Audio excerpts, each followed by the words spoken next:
राष्ट्रपति श्री एम वेंकैया नायडू जी, प्रधानमंत्री श्री नरेंद्र मोदी जी, लोकसभा के अध्यक्ष श्री ओम बिरला जी, राज्यसभा के उपसभापति श्री हरिवंश जी, सभी सम्मानित सांसदगण, विशिष्ट अतिथिगण, देवी और सज्जनों,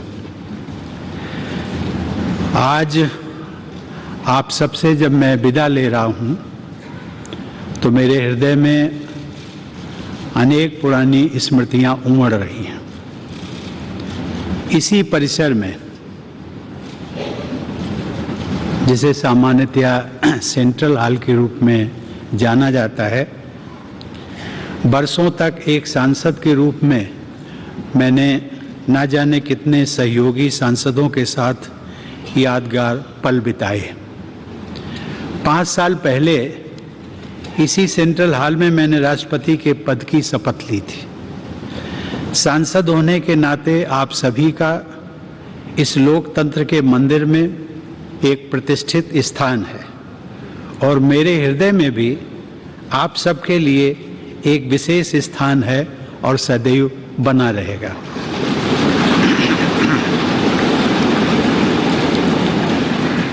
आप सबके लिए यह विशेष गौरव की बात है कि आप सब भारत की जनता के निर्वाचित प्रतिनिधि हैं।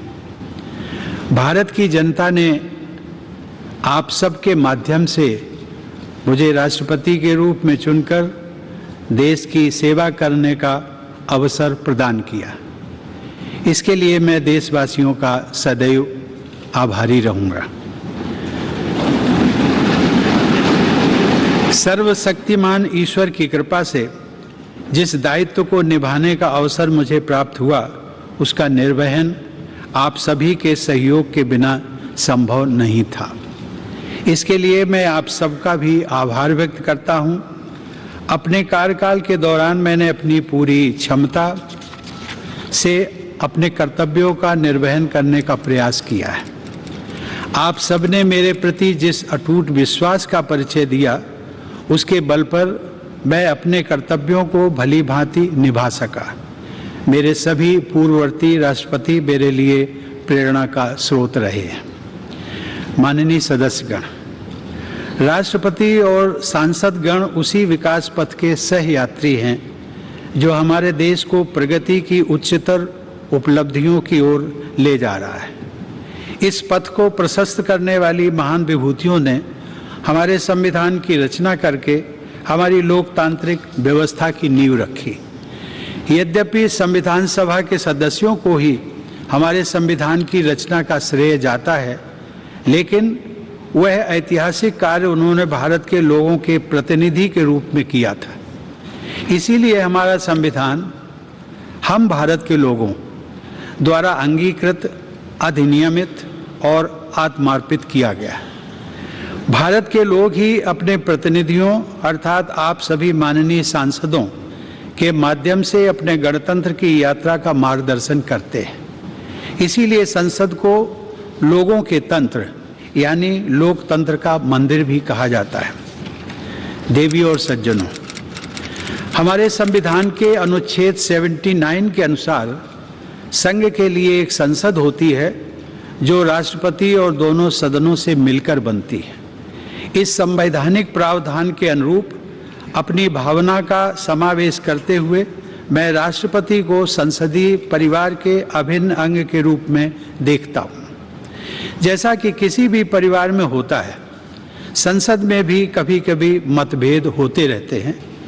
आगे का रास्ता कैसे तय करना है, इस विषय पर विभिन्न दलों के विचार अलग अलग हो सकते हैं, लेकिन हम सब संसद रूपी परिवार के सदस्य हैं जिनकी सर्वोच्च प्राथमिकता है राष्ट्र रूपी विशाल संयुक्त परिवार के हित में निरंतर कार्य करते रहना।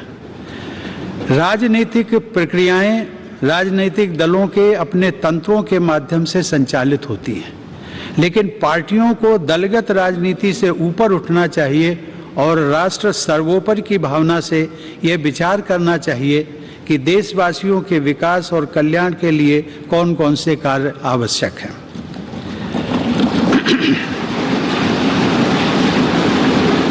जब हम पूरे राष्ट्र को एक विशाल संयुक्त परिवार के रूप में देखते हैं तो ये समझ में आता है कि पारिवारिक मतभेदों को सुलझाने के अनेक रास्ते हो सकते हैं जो शांति, सद्भाव और संवाद पर आधारित होते हैं। विरोध प्रकट करने के अनेक संवैधानिक रास्ते राजनीतिक दलों और नागरिकों को उपलब्ध हैं। राष्ट्रपिता महात्मा गांधी ने अपने उद्देश्यों को प्राप्त करने के लिए शांति और अहिंसा पर आधारित सत्याग्रह के अस्त्र का इस्तेमाल किया था, लेकिन वे दूसरे पक्ष का सम्मान भी करते थे। हमारे नागरिकों को अपनी मांगों के लिए दबाव बनाने का तथा विरोध करने का संवैधानिक अधिकार उपलब्ध है, लेकिन मेरे विचार से इस अधिकार का प्रयोग हमेशा गांधीवादी तौर तरीकों के अनुरूप शांतिपूर्ण ढंग से ही किया जाना चाहिए। माननीय सदस्यगण, मेरे कार्यकाल के दौरान 2 अत्यंत महत्वपूर्ण ऐतिहासिक आयोजन किए गए। राष्ट्रपिता महात्मा गांधी की 150वीं जयंती के उपलक्ष्य में अनेक यादगार समारोह पूरे देश में आयोजित किए गए। इस संदर्भ में मैं स्वच्छ भारत अभियान की परिवर्तनकारी उपलब्धियों का उल्लेख करना चाहूँगा। यह कहा जा सकता है कि स्वच्छता का यह राष्ट्रीय अभियान सरकार और देशवासियों की ओर से महात्मा गांधी के प्रति सच्ची श्रद्धांजलि रहा है।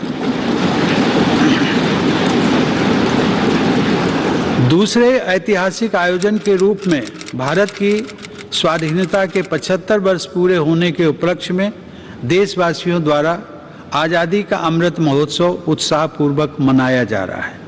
मैं इन दोनों ऐतिहासिक अवसरों से जुड़े अत्यंत प्रभावशाली आयोजनों के लिए देश की जनता व सरकार को बधाई देता हूँ। इन कार्यक्रमों में युवाओं से लेकर वयोवृद्ध नागरिकों तक सभी के द्वारा समान उत्साह के साथ भागीदारी और देश के गौरवशाली इतिहास से उनके जुड़ाव को देखकर मुझे हार्दिक प्रसन्नता हुई है। माननीय सदस्यगण, वर्ष 2020 में देखते देखते हमारी दुनिया बदल गई। लगभग 100 साल बाद एक वैश्विक महामारी ने मानवता को झकझोर कर रख दिया। कोविड-19 की त्रासदी के दुष्परिणामों से पूरी दुनिया अब तक जूझ रही है। वर्तमान परिप्रेक्ष्य में हम सब ये आशा करते हैं कि पूरा विश्व समुदाय इस महामारी से भविष्य के लिए उपयोगी सबक हासिल करेगा। पहला सबक यह है कि मानव समाज ये भूलने लगा था कि वह प्रकृति का ही एक अभिन्न हिस्सा है। वास्तविकता ये है कि वह न तो प्रकृति से अलग है और न ही प्रकृति से ऊपर है। महामारी का प्रकोप कुछ हद तक पर्यावरण में हुए असंतुलन से भी जुड़ा है। पिछले 2 वर्षों की विभीषिका ने यह भी याद दिलाया है कि पूरी मानवता वास्तव में एक ही परिवार है और सभी का अस्तित्व आपसी सहयोग पर निर्भर करता है। कोविड का सामना करने में भारत के प्रयासों की विश्वव्यापी सराहना हुई है।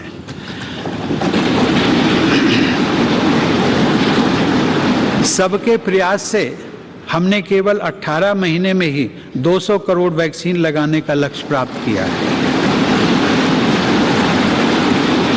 कोरोना काल में हमने 80 करोड़ लोगों को मुफ्त राशन भी पहुंचाया।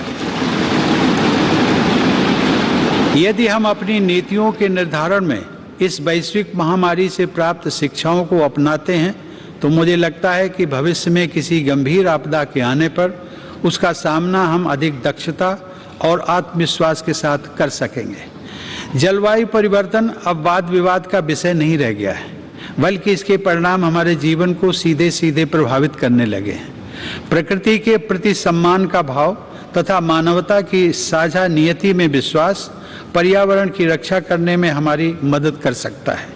इस संदर्भ में ग्लोबल क्लाइमेट एक्शन में भारत की अग्रणी भूमिका तथा ऊर्जा के वैकल्पिक स्रोतों को बढ़ावा देने की पहल विशेष रूप से सराहनीय है।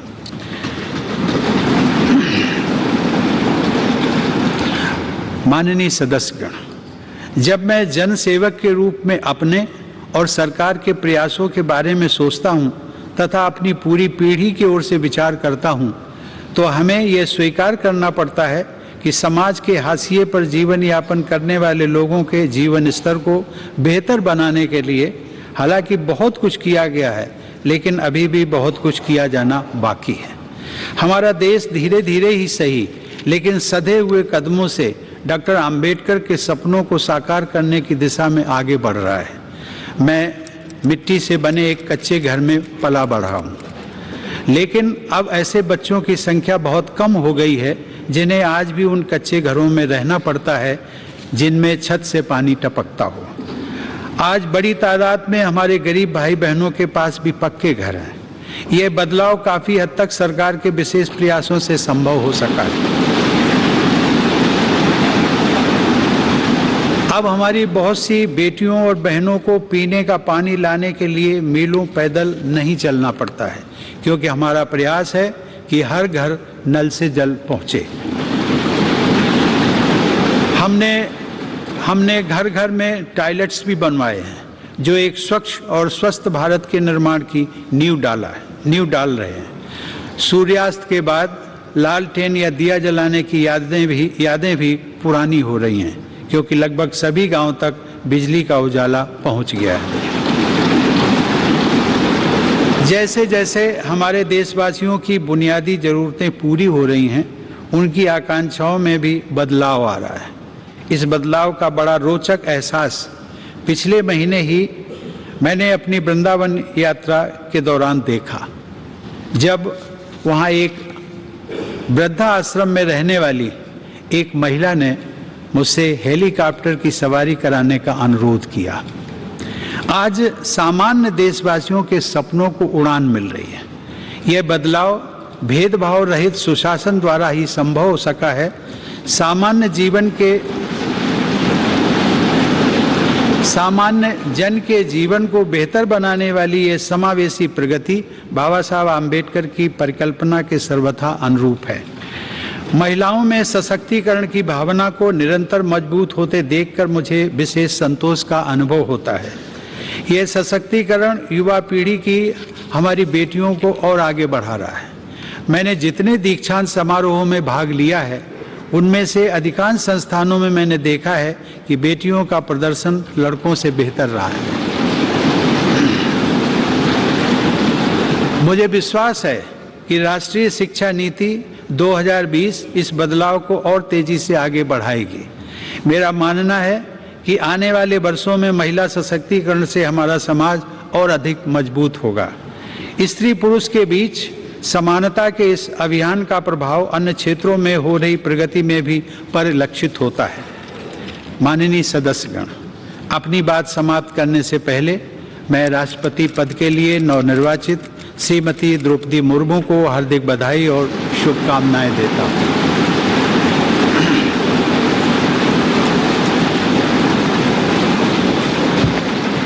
सर्वोच्च संवैधानिक पद पर उनका चुनाव महिला सशक्तिकरण को बढ़ाने के साथ साथ समाज के संघर्षशील लोगों में महत्वाकांक्षा का संचार करने वाला है।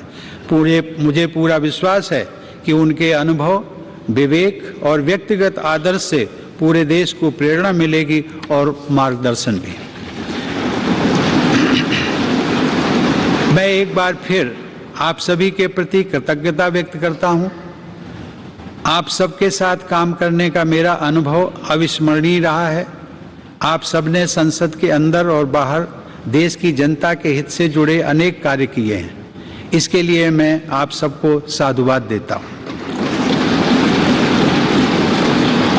अपने कार्यकाल के दौरान मैंने आप सबके साथ विभिन्न आयोजनों में विचारों का आदान प्रदान किया है। मैं समय समय पर सांसदों के तथा अन्य क्षेत्रों में कार्यरत लोगों के अनेक प्रतिनिधि मंडलों से भी मुलाकात करता रहा हूँ। राष्ट्रपति के पद को आप सब ने जिस प्रकार निरंतर सम्मान दिया है, उसकी मैं सराहना करता हूँ। इस दौरान मुझे प्रधानमंत्री श्री नरेंद्र मोदी जी व उनके मंत्रिमंडल के सदस्यों के साथ काम करने का भी अवसर मिला है। उन सब ने मुझे जो विशेष सम्मान दिया है, उसके लिए मैं उन सभी को धन्यवाद देता हूँ। मैं उपराष्ट्रपति जी श्री एम वेंकैया नायडू को उनके सतत सहयोग के लिए धन्यवाद देता हूं। वेंकैया जी ने राज्यसभा के सभापति के रूप में और ओम बिरला जी ने लोकसभा के अध्यक्ष के रूप में जिस तरह संसद के कार्यकलापों को संचालित किया है तथा देश की महान संसदीय परंपराओं को आगे बढ़ाया है, उसके लिए आप दोनों बधाई और सराहना के पात्र हैं। मुझे राज्यों के राज्यपालों व मुख्यमंत्रियों तथा केंद्र शासित प्रदेशों के उपराज्यपालों व प्रशासकों से भी पूरा सहयोग मिलता रहा है। उन सबके प्रति भी मैं आभार व्यक्त करता हूं।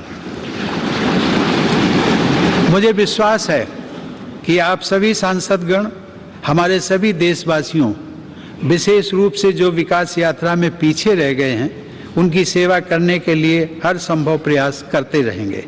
साथ ही आप सब हमारे महान संविधान के अनुरूप सर्वोच्च लोकतांत्रिक परंपराओं को और भी मजबूत बनाएंगे। मेरी शुभकामना है कि आप सब समाज व राष्ट्र को और अधिक मजबूत बनाने के अपने प्रयासों में सफलता प्राप्त करें। धन्यवाद। जय हिंद।